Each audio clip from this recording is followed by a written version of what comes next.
Hello everyone, welcome back to my channel.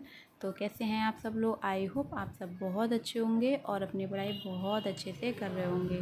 तो ये हमारे घर का है मॉर्निंग व्यू और यहाँ पे हम डेली कबूतरों के लिए देखिए पानी के लिए वो छोटा सा वो रखा हुआ है बर्तन मिट्टी का, और यहाँ पे हम चावल उनको डालते हैं। दिन हो चाहे रात हो, हमेशा यहाँ पे चावल और पानी भरा रहता है और ये लोग आते हैं, खाते हैं, पीते हैं और मौज उड़ाते हैं और उड़ते हुए चले जाते हैं। और यहाँ पे हमारे लगे हुए हैं प्यारे प्यारे से पौधे, जहाँ हम हल्की फुल्की सी गार्डनिंग कर लेते हैं। ये हमारा छोटा सा गार्डन है।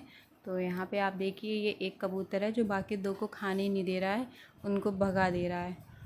एक वहाँ पे दूर बैठा हुआ है और दूसरा आता है तो ये उसको भगा देता है।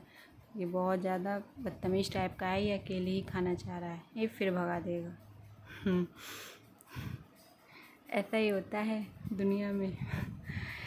तो अब सुबह के बज रहा है 7 और अब मैं कर रही हूँ अपने घर की साफ़ सफाई। उसके बाद फिर हम नहाएंगे धोएंगे और करेंगे पूजा पाठ। अगर आप एक हाउस वाइफ हैं तो आप अच्छे से जानती होंगी कि हम या तो बहुत जल्दी मॉर्निंग में उठें, वरना हमारे तो दिन की शुरुआत ही काम के साथ ही होती है कि किचन में जाना है या फिर साफ़ सफाई करनी है। तो इन्हीं कामों से हमारे दिन की शुरुआत होती है। उसके बाद में हमें जो भी करना होता है, हमें पढ़ना है या जो भी करना है, वो सारे काम हम बाद में कर पाते हैं, क्योंकि ये काम भी ज़रूरी हैं। और आप अगर हाउस वाइफ हैं तो आपको पता ही होगा। तो यहाँ पे साफ़ सफाई कर ली मैंने और मैंने नहा भी लिया है और पूजा पाठ भी हो गई है। नाश्ता करने के बाद में मैं अब आ गई हूँ खाना बनाने के लिए, और यहाँ पे मैं बना रही हूँ दाल चावल। और यहाँ मैं बना रही हूँ मसूर की दाल, जो कि मेरे घर हर चौथे पाँचवें दिन बनती है, क्योंकि बिना दाल के खाना ही पूरा नहीं होता है मेरे यहाँ। तो सुबह को दाल चावल और सब्ज़ी बननी है। और यहाँ पे देखिए मैं कैसे थोड़ा सा खाना खाती हूँ, और फिर खाना खाने के बाद में अब मैं आ गई हूँ पढ़ाई करने के लिए। और अभी आप टाइम देख सकते हैं, टाइम हो रहा है 10:30 लगभग। और यहाँ पे अब मैं सबसे पहले पढ़ूँगी आज ज्योग्राफ़ी। और ज्योग्राफ़ी में मैं पढ़ूँगी प्राकृतिक संसाधन, जिसमें सर पढ़ा रहे हैं वन, कि वन हमारे कितने प्रकार के होते हैं, कहाँ कहाँ होते हैं, कैसे मौसम में कैसे वन पाए जाते हैं, ये सारी चीज़ें सर पढ़ा रहे हैं। और आज ये मेरा जो वन वाला जो टॉपिक है ये मेरा हो जाएगा कंप्लीट। उसके बाद सर ने क्लाइमेट वाला जो टॉपिक था उसको स्टार्ट करा दिया है कि हमारे इंडिया का क्लाइमेट कैसा रहता है, कहाँ पे कैसी जलवायु होती है, ये सब चीज़ें सर पढ़ा रहे हैं। और सर बहुत अच्छा पढ़ाते हैं, आप इनसे पढ़कर ज़रूर देखिएगा। अगर आप मेरी प्रीवियस वीडियो को फॉलो करते हैं तो आपको पता होगा कि मैं रोज़गार विद अंकित, जो हमारा चैनल है, सॉरी, टीचिंग बाय रोज़गार विद अंकित, वो उन्हीं का ही चैनल है। तो उन्होंने टीचिंग के नाम से एक दूसरा चैनल बनाया हुआ है, जिस पे सब केवल वो यूपी टेट, सी टेट और सुपर टेट, DSSB जो भी टीचिंग एग्ज़ाम होते हैं उसी की प्रिपरेशन कराते हैं। तो वहाँ पे सर ने फ्री ऑफ कॉस्ट वहाँ पे यूपी टेट की सारी वीडियोस, पूरा सिलेबस कंप्लीट कराया हुआ है। अभी तो चल रहा है, बट मैं लेट हूँ 2-3 महीने, तो मैं अभी जो पहले का सिलेबस है उसको कंप्लीट कर रही हूँ, उसके बाद मैं आगे करूँगी। तो यहाँ पे मैंने उसका रिवीज़न कर लिया था, और फिर करंट अफेयर्स का भी मैंने रिवीज़न कर लिया था। मैंने जुलाई मंथ का करंट अफेयर्स लिख लिया था, तो मैं वही वाला रिवीज़न किया था मैंने। और अच्छे से रिवीज़न करने के बाद मुझे 11:30 बज गया था। तो अब मैं आ गई हूँ लाइब्रेरी, और लाइब्रेरी में मैं आके अब सबसे पहले पढ़ूँगी ज्योग्राफी का लेक्चर। यहाँ पे सर पढ़ा रहे हैं इंडियन क्लाइमेट, कि हमारे इंडिया का कैसा क्लाइमेट है। अब आप लोग भी बहुत अच्छे से अपने पढ़ाई पे लग जाइए, क्योंकि आपने देख ही लिया होगा और मैंने भी वीडियो डाल दी थी कि DSSB की जो कुछ वैकेंसीज़ हैं वो आ गई हैं, उसका नोटिफिकेशन आ गया है।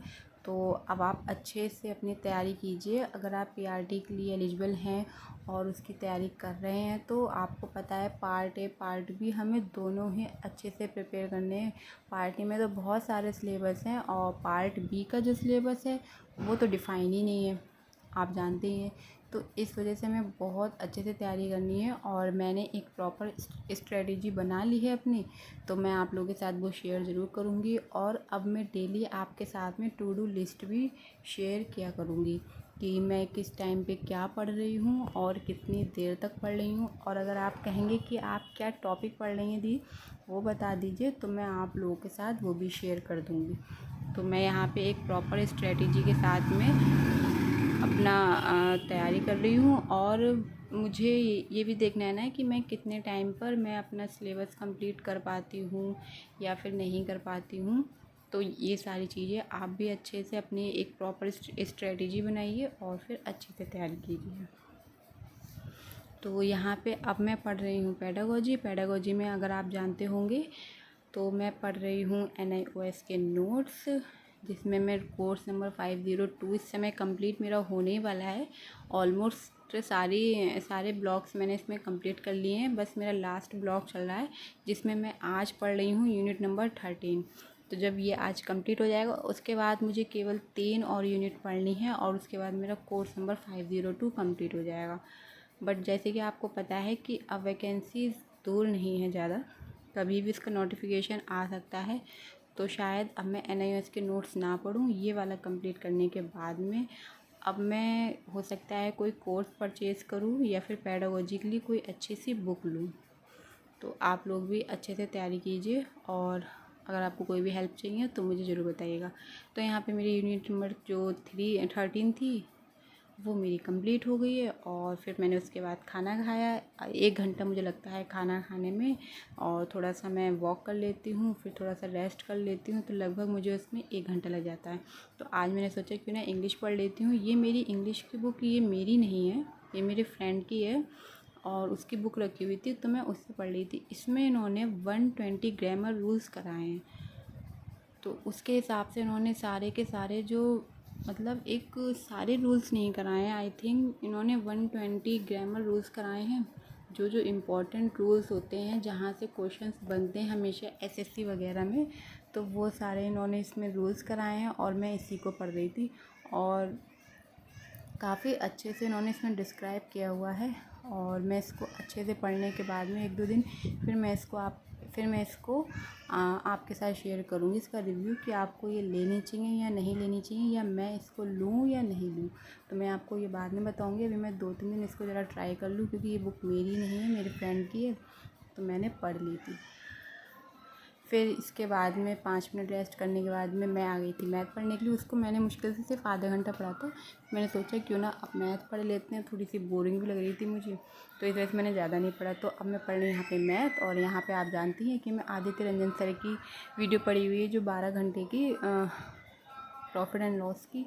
यहाँ पे मैं उससे अपना प्रॉफिट एंड लॉस कवर कर रही हूँ, और सर ने एक एक क्वेश्चन इतने अच्छे से समझाया हुआ है, सारे के सारे कॉन्सेप्ट इतने अच्छे से समझाए हैं कि सारे क्वेश्चन बहुत आराम से रहते हैं और शॉर्ट ट्रिक के साथ में।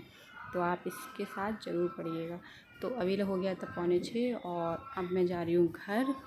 आज मेरे हस्बैंड मुझे लेने आ गए थे, आज वो ऑफ़िस से जल्दी आ गए थे, तो वो मुझे यहाँ पे लेने भी आ गए। तो फिर उसके बाद में मैं गई थी, हम लोग गए थे मोमोज़ खाने के लिए। हमने सोचा क्यों ना बाहर हैं तो फिर थोड़ा सा घूम लिया जाए, पढ़ पढ़ के दिमाग ख़राब हो जाता है। तो यहाँ पे हम लोग खा रहे हैं मोमोज़, और बहुत ही टेस्टी थे। तो कैसा लगा आपको मेरा ब्लॉग, मुझे कमेंट्स करके ज़रूर बताइएगा। अगर आपको कोई भी हेल्प चाहिए, कोई आपका कमेंट्स हो या क्वेरी हो, तो मुझे कमेंट्स ज़रूर कीजिएगा। मिलती हूँ मैं आपसे नेक्स्ट ब्लॉग में, तब तक के लिए बाय, थैंक्स फॉर वॉचिंग।